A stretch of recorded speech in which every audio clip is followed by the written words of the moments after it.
네, 이어서 어제 윤석열 대통령의 기자회견을 보고 몇 가지 좀 짚을 사항이 좀 있습니다. 어제 윤석열 대통령이 취임 2주년 기자회견에서 시간이 곧 보조금이라는 생각을 가지고 대한민국 반도체 산업을 돕겠다고 하셨습니다. 산업의 쌀이라 불리는 반도체의 중요성과 산업에 대한 지원 필요성을 실감하고 계신데 환영의 뜻을 밝힙니다. 다만 앞으로의 임기 동안 반도체 산업을 어떻게 지원해 나갈 것인지 구체적인 계획과 비전은 보이지 않았습니다. 현재 기업들에게서 가장 큰 힘이 되는 것은 바로 시설 투자분에 대한 세액 공제입니다. 대통령께서 직접적인 현금 지원은 어렵다며 보조금 지급에 선을 그은 만큼 세액 공제 계획만큼은 속히 구체적으로 짜줘야 합니다. 지난해 초에 반도체를 비롯한 국가 첨단 전략 산업을 육성하기 위해 시설 투자분에 대한 기본세 공제율을 높이고 여기에 10%를 한시적으로 추가 공제하는 K-칩스법이 통과되었습니다. 덕분에 우리 기업들은 최대 35%의 세액 공제를 통한 비용 절감 효과를 가져왔습니다. 이는 기업 경쟁력 강화로 바로 이어졌습니다. 그러나 올해 말이면 이 10% 추가 공제 지원이 종료됩니다. 승자만이 살아남는 냉혹한 기술 패권 전쟁에서 실탄은커녕 모래주머니를 채워주는 우리 대한민국에 누가 투자를 하겠습니까? 누가 남아있겠습니까?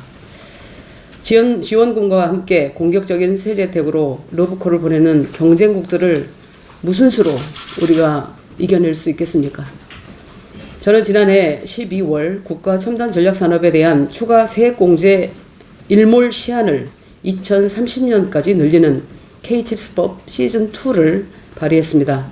그러나 21대 이번 국회 임기 내에는 통과가 묘연합니다.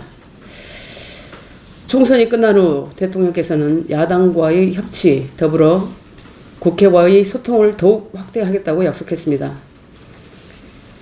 대한민국의 명운을 좌지우지하는 첨단 산업, 특히 반도체 산업, 시간이 곧 금이라는 그 말씀을 잊지 말아 주십시오. K-칩스법 시즌2가 빠른 시일 내에 통과될 수 있도록, 그리고 K-반도체가 기울어진 운동장에 빠지지 않도록 힘써 주십시오. 한 가지 더 말씀드리겠습니다. 지금 모든 21대 국회의원들께서 문자 폭탄 수준의 문자를 받고 계실 겁니다. 내용은 이렇습니다.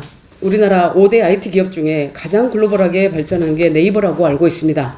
네이버가 만든 라인은 단순한 메신저가 아니라 페이, 쇼핑 등 일본 동남아의 생활에 큰 영향을 끼치고 있습니다. 또 이용자 수가 일본의 인구 1억 2,200만 명 중에 9,600만 명으로 일본 내에서 우리나라에서의 카톡처럼 대중화되어 있고요. 이렇게 성공한 우리나라의 기술을 지금 반강제적으로 지분을 빼앗기게 생겼는데 정부는 아무 대책도 내놓지 않고 있습니다. 우리나라의 기술이 일본에 넘어가지 않게 도와주세요. 이런 문자 엄청나게 받으실 겁니다. 우리가 상기해 볼 내용이 있습니다. 2019년도에 일본의 경제 침략이라고 불리우는 반도체 소재 규제가 있었습니다. 당시에 반도체 머티리얼, 재료, 플로린 폴리미드, EUVPR, HF 이 세 가지의 소재 규제가 있었는데 그때 우리가 어떻게 대응했는지를 반추해 봐야 됩니다. 그 세 가지 재료를 일본이 수출 제한을 했을 때 일본의 기업에 미치는 영향이 훨씬 더 일본이 어려워지는 쪽으로 조사가 되었기 때문에 우리가 그 문제를 제대로 대응할 수 있었습니다. 무슨 말이냐? 결국은 글로벌 밸류 체인에서 그 밸류, 기술의 우위가 모든 문제를 다 해결할 수 있게 만드는 겁니다. 네이버의 이 기술적 문제, 개인 정보 유출이라는 기술적 문제가 있었습니다만 그래도 정부가 이 문제에 대해서는 적극적으로 대응을 해야 된다고 보고 있습니다.